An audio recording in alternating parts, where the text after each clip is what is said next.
27절까지입니다.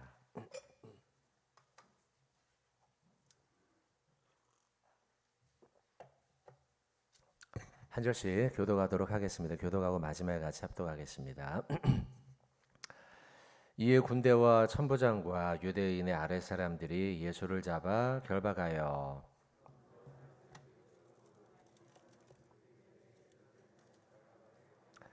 가야바는 유대인들에게 한 사람이 백성을 위하여 죽는 것이 유익하다고 권고하던 자로라.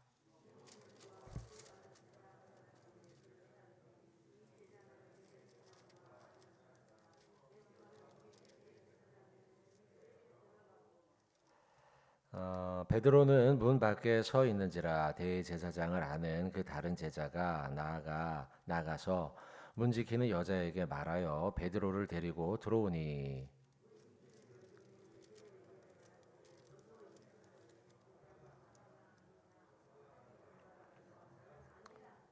그때가 추운 고로 종과 아랫 사람들이 불을 피우고 서서 쬐니 베드로도 함께 서서 쬐더라.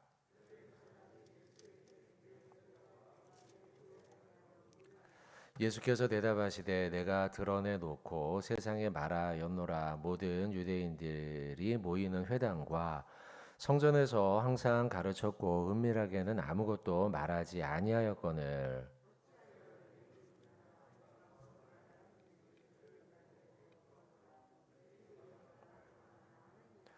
이 말씀을 하심에 곁에 섰던 아랫 사람 하나가 손으로 예수를 쳐 이르되 내가 대제사장에게 이같이 대답하느냐 하니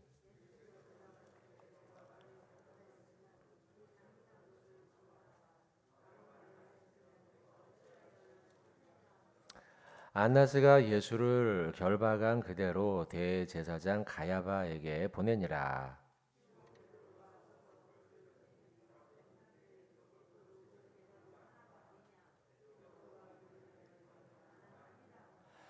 대제사장의 종 하나는 베드로에게 귀를 잘린 사람의 친척이라. 이르되 네가 그 사람과 함께 동산에 있는 것을 내가 보지 아니하였느냐. 이에 베드로가 또 부인하니 곧 닭이 울더라. 아멘.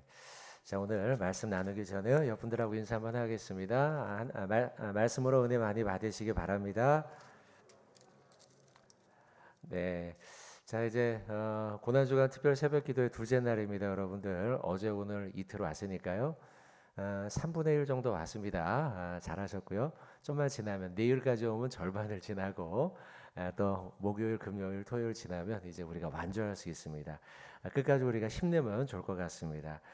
자, 오늘 12절 말씀부터 쭉 봤는데요. 오늘은 두 가지 말씀을 보도록 하겠습니다. 첫 번째는 세상 권력에 우리가 엎드리지 말고 예수님의 말씀에 권세 앞에 우리가 엎드리자, 이런 주제의 말씀이고요. 또 두 번째 말씀은 자, 오늘 본문은 또 그 유명한 베드로가 세 번 부인하는 말씀이 나오지 않습니까? 세 번 부인하는 베드로의 모습을 보면서 우리가 얼마나 연약한 자인가. 또 그럼에도 불구하고 예수님은 요한복음 맨 마지막에서 베드로에게 또 찾아가시죠. 그래서 베드로의 말씀을 좀 보도록 하겠습니다. 자, 먼저 세상 권세에 엎드리지 말자. 예수님의 말씀의 권세에 엎드리자, 이런 말씀인데요. 자, 12절부터 14절까지의 말씀을 이렇게 짧게 단락으로 나눠져 있지 않습니까? 그 가운데 등장하는 인물이 안나스라고 하는 인물이에요. 먼저 12절을 보시면 이에 군대와 천부장과 유대인의 아랫 사람들이 예수를 잡아 결박하였다.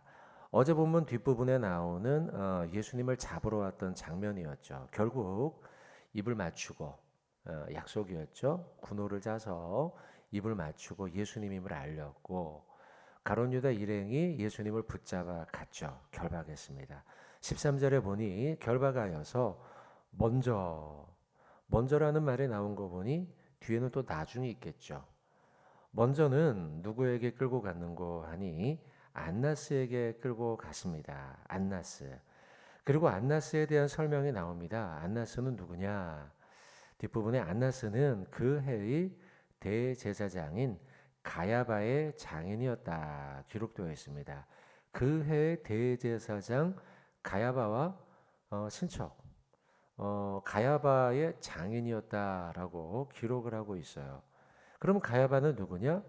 14절에 가야바는 유대인들에게 한 사람이 백성을 위하여 죽는 것이 유익하다고 권고하던 자라.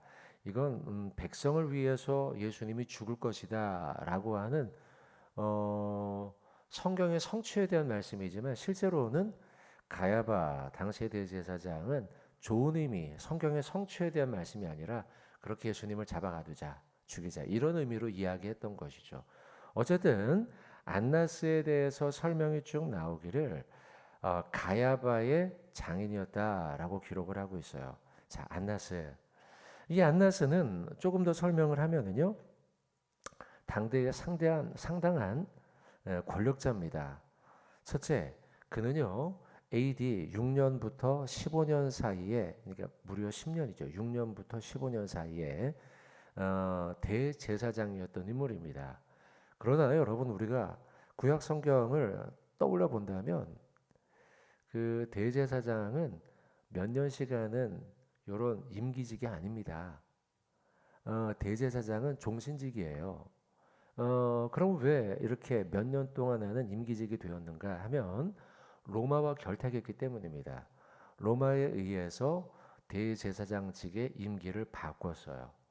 그래서 몇 년간 하는 이런 직으로 바뀌었단 말이죠.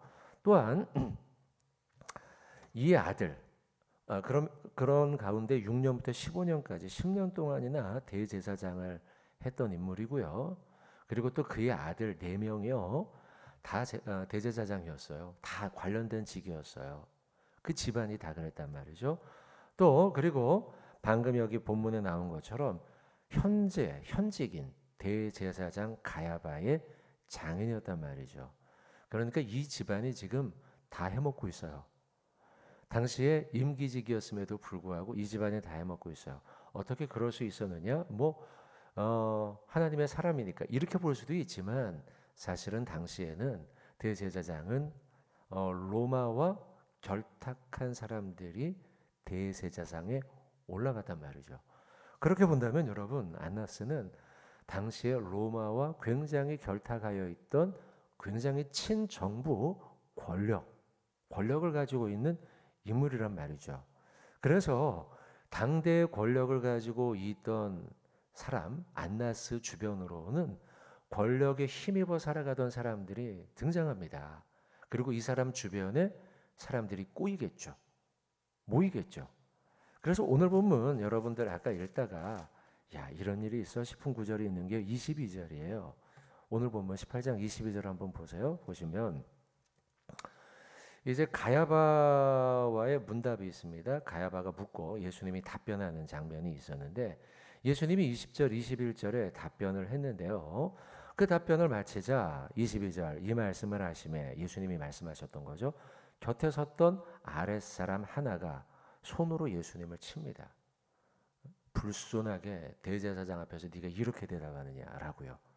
이 말씀 한 구절을 볼 때에 무엇을 알 수 있냐면 안나스라고 하는 엄청난 권력자 앞에 세상 사람들은 그 권력 앞에 머리를 숙였다는 것이죠. 예수님은 세상 온 만물의 통치자이시고 권력의 권력을 가지고 왕 중의 왕이신데 그분 앞에 엎드리지 않고 눈앞에 보이는 안나스, 로마와 결탁했던 인물, 그리고 그의 사위와 그리고 그의 아들들이 엄청난 권력을 가진 것처럼 보이니 아랫사람 한 사람이 예수님을 쳐서 예수님이 아닌 세상의 권력 앞에 엎드리고 있다는 거예요. 자, 여러분, 이 말씀을 보면서 우리 여러분들에게 오늘 하루 우리가 어떻게 살아갈 것인가 도전합니다.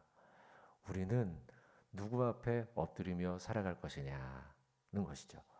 오늘 하루 여러분들 세상의 권력이 아니라 예수님의 말씀의 권세 앞에 엎드리며 살아가야겠다. 여러분 앞에 말씀이 도전하고 있습니다. 여러분 오늘 이 예수님의 권세 앞에 엎드려 주님의 말씀에 순종하며 나아가는 오늘 고난주간 둘째 날이 되어야 할 줄로 믿습니다. 여러분 세상 사람들이 아닌 것 같아도요 예수님의 말씀은 권세가 있어요. 심지어 여러분 어제 본문이었어요. 어제 본문 6절을 보세요. 18장 6절. 예수님을 붙잡으러 갔던 사람들이에요.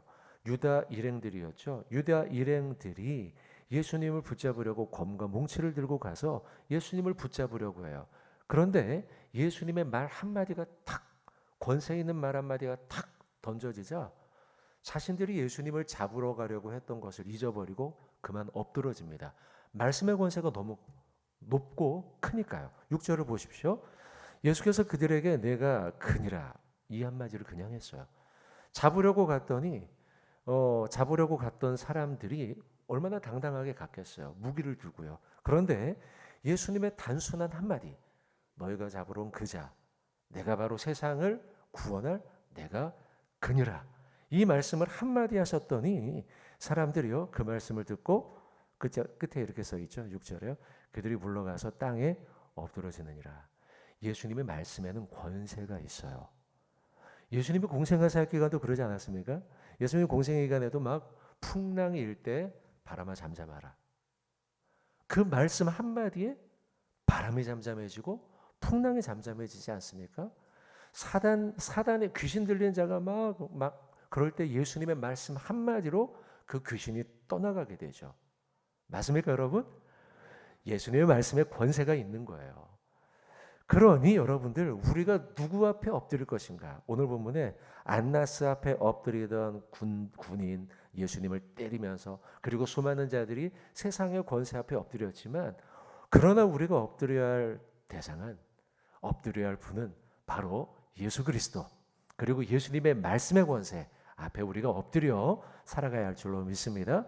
지금은 당장 예수님이 초라해 보이고 그리고 매를 맞고 십자가에 달려 돌아가시지만 십자가에 달려 돌아가시고 사흘이 지나면 예수님은 부활하셔서 세상의 모든 권세를 깨뜨리신 줄로 믿습니다.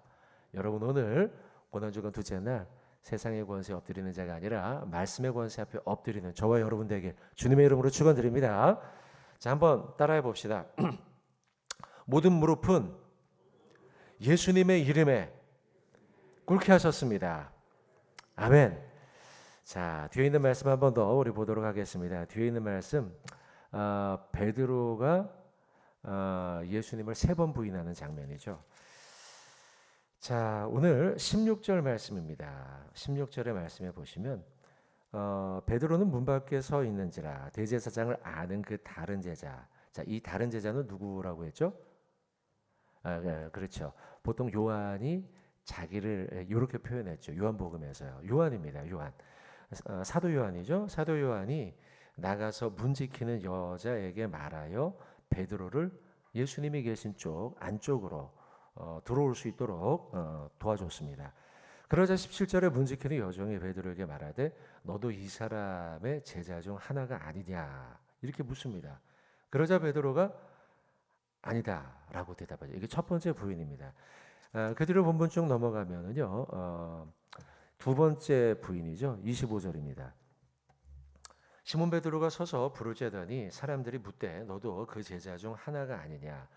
베드로가 부인하여 이르되 두 번째 나는 아니라. 그리고 26절에 대제사장의 중 하나는 베드로에게 귀를 잘린 사람의 친척이라. 누굽니까 이 사람이요? 말고 우리가 알고 있는 말고죠. 여기 자세하게 설명이 되어 있습니다. 요한복음엔 그 사람의 친척이죠. 그 사람이 이르되 내가 그 사람과 함께 동산에 있는 것을 내가 보지 아니하였느냐라고 하면서 내가 널 봤다 이야기하자 세 번째 부인합니다. 27절에 이에 베드로가 또 부인하였다. 그러니 곧 닭이 울었다. 예수님의 예언의 성취였죠. 베드로에게 알려줬음에도 불구하고 베드로는 깨닫지 못하고 정말 3번이나 예수님을 부인합니다. 그리고 닭이 울자 마음에 너무 큰 양심의 자책과 가책이 느껴졌을 거예요. 그리고 예수님이 십자가에 죽으시자 그는 그만 낙심하여서 고향으로 돌아가고요. 자신이 해야 할 바를 다 잊어버린 것처럼 훌륭한 예수님의 제자, 수제자였음에도 불구하고 내가 왜 이러고 있나? 예수님은 왜 돌아가셨나? 나는 무엇을 하며 살아야 할까? 모든 것을 다 잃어버린 사람처럼 낙심하고 있었어요. 그때 예수님이 베드로에게 찾아보시죠. 우리가 잘 아는 말씀이에요. 예수님이 찾아오셔서 베드로야 네가 나를 사랑하느냐 묻지 않습니까? 그게 요한복음 맨 마지막에 나와요. 21장 한번 볼까요, 우리가?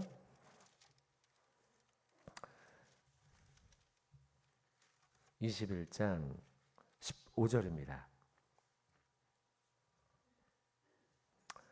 21장 15절에 보시면 그들이 조반 먹은 후에 예수께서 시몬 베드로에게 이르시되 요한의 아들 시몬아 네가 이 사람들보다 나를 더 사랑하느냐 물으시죠. 굉장히 막 부끄럽고 난처했을 거예요.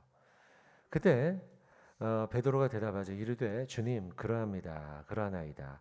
내가 주님을 사랑하는 줄을 주님께서 아십니다. 주님께서 다 아신다. 주님께 이 답을 돌리죠. 그러자 예수님이 이르시되 내 어린 양을 먹이라. 너의 어린 양이 아니라 예수님의 어린 양이에요.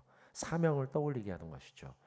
16절에 두 번 묻습니다. 두 번째 이르시되 요한의 아들 시몬아 네가 나를 사랑하느냐. 똑같은 질문이었습니다. 이르되 주님 그러하나이다. 내가 주님 사랑하는 줄을 주님께서 아시나이다. 똑같이 대답하죠. 주님이 다 아십니다. 그러자 또다시 내 양을 치라. 먹이라 하셨고 또 치라. 다 똑같이 내 양, 예수님의 양, 사명을 떠올리게 합니다. 세 번째 이르시되 요한의 아들 시몬아 네가 나를 사랑하느냐. 또 똑같이 물으시죠. 주께서 세 번째 네가 나를 사랑하느냐 하심으로 베드로가 근심하여 이르되 주님 모든 것을 아시오매 내가 주님 사랑하는 줄을 주님께서 아십니다. 예수께서 이르시되 내 양을 먹이라.